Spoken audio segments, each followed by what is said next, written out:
ইশরাক হোসেনকে মেয়র পদে শপথ পড়ানোর দাবিতে নগর ভবনের সামনে বিক্ষোভ করছেন ঢাকাবাসী। দর্শক, এই মুহূর্তে সেখানে আছেন সহকর্মী মুহিবুল্লাহ মুহিব। সরাসরি যুক্ত হচ্ছে তার সাথে। মুহিব, কর্মসূচির বিস্তারিত আমাদেরকে জানাবেন। হ্যাঁ রেখা, আপনি নিশ্চয়ই জানেন যে ইশরাক হোসেনকে ঢাকা দক্ষিণ সিটি কর্পোরেশনের মেয়র ঘোষণার দাবিতে যে চলমান আন্দোলন, সেটি কিন্তু আজকে রবিবারও উত্তাল হয়ে আছে নগর ভবন। আপনি নিশ্চয়ই দেখতে পাচ্ছেন যে স্লোগানে মুখর হয়ে আছে এখানে। যেমন ঢাকা দক্ষিণ সিটি কর্পোরেশনের কর্মকর্তা কর্মচারীরা রয়েছেন, একই সঙ্গে ঢাকাবাসীর ব্যানারে এই মিছিল চলছে।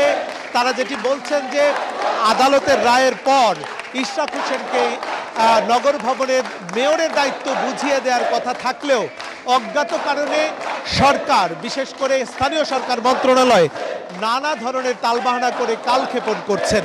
আপনি নিশ্চয়ই জানেন যে লিপ্ত আপিল খারিজ করে দেওয়ার পরে আদালত এই ইশরাক হোসেনের মেয়রের দায়িত্ব বুঝিয়ে দেওয়ার পুরো এখতিয়ার সেটি দেয়া হয়েছে নির্বাচন কমিশনের উপরে। নির্বাচন কমিশন যেটি বলেছেন যে তারা আদালতের লিখিত আদেশ পাওয়ার পরে মূলত পরবর্তী করণীয় ঠিক করবেন।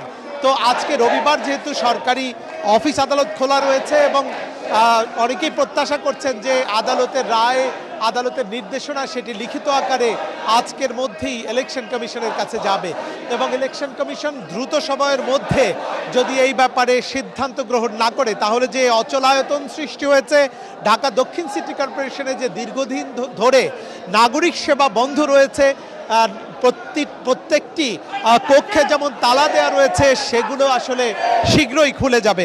তবে এর একমাত্র উপায় হচ্ছে ইশরাক হোসেনকে মেয়রের দায়িত্ব বুঝিয়ে দেওয়া, এবং এই বুঝিয়ে দেওয়ার যত কালক্ষেপণ হবে তত বেশি কিন্তু দুর্ভোগ বাড়বে।